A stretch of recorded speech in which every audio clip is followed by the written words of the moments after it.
Bonjour et bienvenue à tous. En haute mer, d'innombrables découvertes surprenantes ont déjà été faites. Certains plongeurs ont ainsi pu tomber nez à nez avec une ville antique entièrement engloutie, tandis que d'autres ont eu la chance de trouver un trésor estimé à plus de 4 millions de dollars. Alors, vous souhaitez connaître les 10 découvertes choquantes de plongeurs en milieu aquatique? Préparez-vous à être surpris. N'hésitez pas à liker la vidéo si elle vous plaît et si vous êtes nouveau sur la chaîne, n'oubliez pas de vous abonner et d'activer la notification pour ne rater aucune de nos prochaines vidéos. On commence.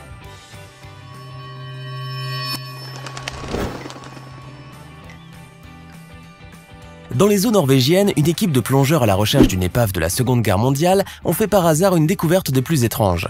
Et pour cause, en octobre 2019, ils ont croisé le chemin d'une gigantesque masse translucide flottante dans les eaux froides du fjord Ostafjorden. Pour eux, c'est une première. Ils n'avaient jamais vu quelque chose de semblable à cet énorme sac transparent. Mais de quoi s'agissait-il exactement, diriez-vous? Eh bien, c'était là en réalité une masse gélatineuse aussi grande qu'un être humain et qui contenait des centaines de milliers d'œufs de calmars abandonnés et à la dérive. En fait, cette énorme poche fait office d'incubateur, elle est donc censée protéger les œufs des bactéries et des prédateurs rôdant aux alentours. Ainsi, pour immortaliser ce moment rarissime, l'équipe composée de 3 plongeurs, dont Ronald Rasch, a décidé de filmer cette incroyable scène. Et le moins que l'on puisse dire est que le phénomène est extraordinaire. Là-dessus, il n'y a pas le moindre doute. Au large de Santa Maria, une île portugaise de l'archipel des Açores, un groupe de plongeurs a fait l'étonnante rencontre d'un poisson-lune de taille également appelé mole ou mola mola, mais pas n'importe lequel. Cette espèce de poisson mesure en moyenne 1,80 m de long et pèse une tonne. De toute évidence, l'individu en question dépasse largement ces normes, comme le prouvent les images capturées par le photographe Miguel Pereira. Outre sa taille impressionnante, la vidéo montre le spécimen nager tranquillement dans les eaux de l'océan, sans pour autant être dérangé par la présence des plongeurs qui ont même pu l'observer pendant une quinzaine de minutes, tout en s'approchant de très près. Risquait-il un quelconque danger? Eh bien pas du tout. Le poisson-lune est en effet inoffensif pour l'être humain puisqu'il se nourrit principalement de méduses. Pourtant, il faut bien dire que son aspect est terrifiant. Dépourvu de queue, cet animal marin est très peu épais en comparaison à sa circonférence et ressemble à une grosse tête équipée de nageoires. En plus de cela, sa taille est parfois titanesque, comme c'est le cas de cet animal marin hors du commun.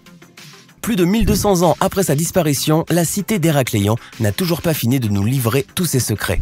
Située à 45 mètres de profondeur à quelques kilomètres des côtes égyptiennes, cette cité a été découverte par hasard en 2000 dans la baie d'Aboukir. Aujourd'hui, cette cité, qui a bien failli rester à tout jamais dans l'oubli, fait l'objet de nombreuses fouilles archéologiques. Et pour cause, c'était à l'époque un port florissant de l'Égypte antique.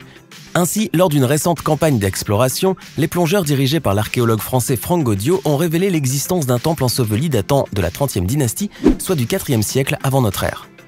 Cependant, la découverte de ce petit temple de style grec n'a pas été une entreprise que l'on pourrait qualifier de facile. Il était en fait recouvert par une couche de sédiments épaisse de 3 mètres. Mais le plus surprenant est que ce temple renfermait des objets encore intacts, malgré plus d'un millénaire passé sous l'eau.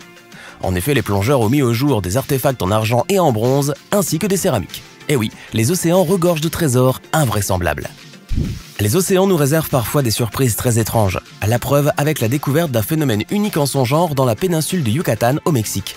Cela semble incroyable et pourtant, dans cet endroit se trouve une rivière, sous l'eau. Oui, vous avez bien entendu. Située au Cenote Angelita, à 28 mètres de profondeur, cette impressionnante rivière a été photographiée par Anatoly Belochiny, au plus grand plaisir des internautes. D'ailleurs, les images de cette rivière sous-marine sont aujourd'hui devenues virales. Mais une question se pose tout de même, comment une rivière peut-elle s'écouler sous l'eau?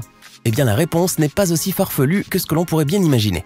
En effet, le Cenote Angelita est composé de 3 couches distinctes. Une couche d'eau douce provenant d'une jungle avoisinante et d'une couche d'eau salée qui s'infiltre depuis la mer.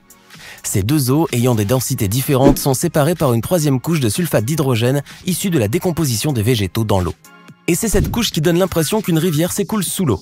Le résultat est en tout cas aussi hypnotique que surréaliste. Xicheng est une ancienne cité située à environ 400 km au sud-ouest de Shanghai, dans la province de Zhejiang, et plus précisément dans le lac Qiandao. Car oui, cette cité est en réalité engloutie. À la différence de l'Atlantide de Platon, seule la main de l'homme est responsable de la submersion de la ville. En effet, le lac Qiandao a été créé artificiellement en 1959 lors de la construction d'une station hydroélectrique sur la rivière Qinan, au bord de laquelle se trouvait la cité Xicheng.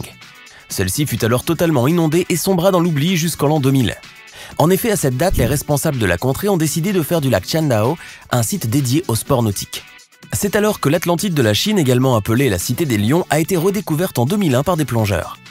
Depuis, cette cité est un véritable spot touristique, et pour cause, Xicheng, fondée il y a plus d'un millénaire, est admirablement conservée. Sous 26 à 40 mètres de profondeur, les bâtiments de cette Atlantide sont justement intacts et on peut toujours y découvrir les majestueuses portes d'entrée, les 265 arches et les sculptures de lions et de dragons. Le décor semble irréel. En explorant les profondeurs de la mer Baltique, des plongeurs finlandais de l'équipe Badewan, une organisation à but non lucratif, ont fait une découverte saisissante. À une profondeur d'environ 85 mètres, les plongeurs sont tombés sur un navire marchand néerlandais qui aurait coulé au XVIIe siècle.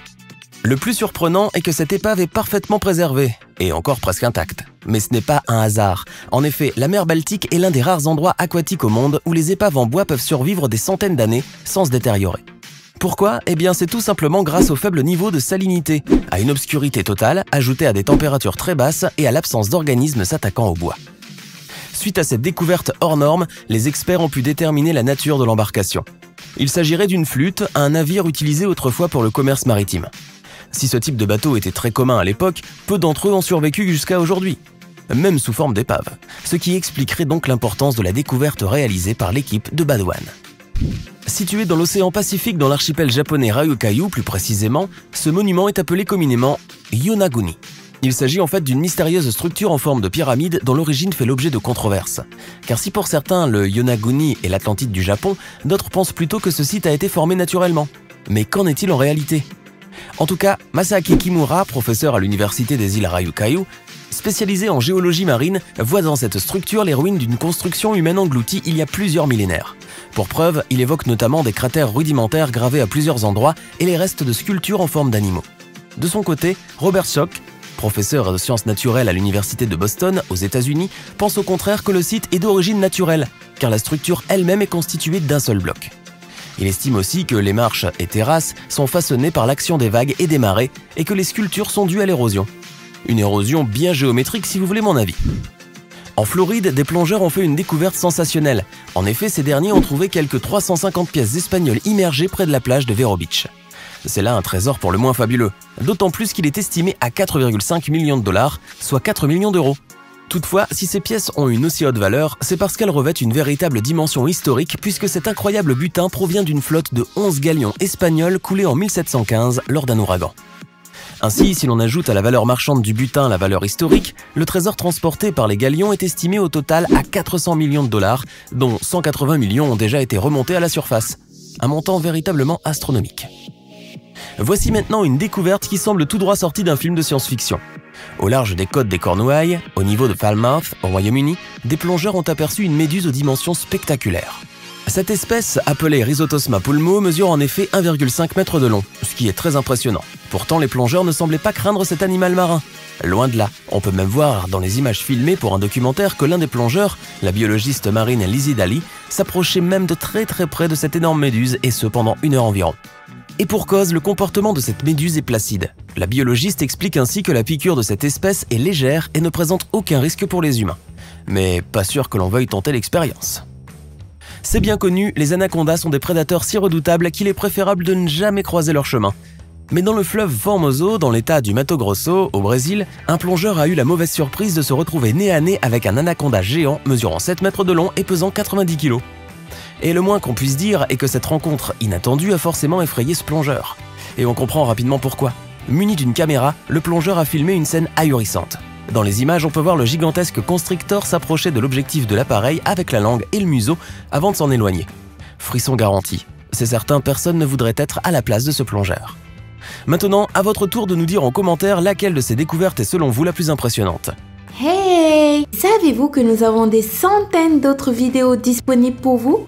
Commencez immédiatement une nouvelle vidéo en cliquant sur l'une de ces 2 propositions et à demain, même heure, même chaîne pour de nouvelles découvertes.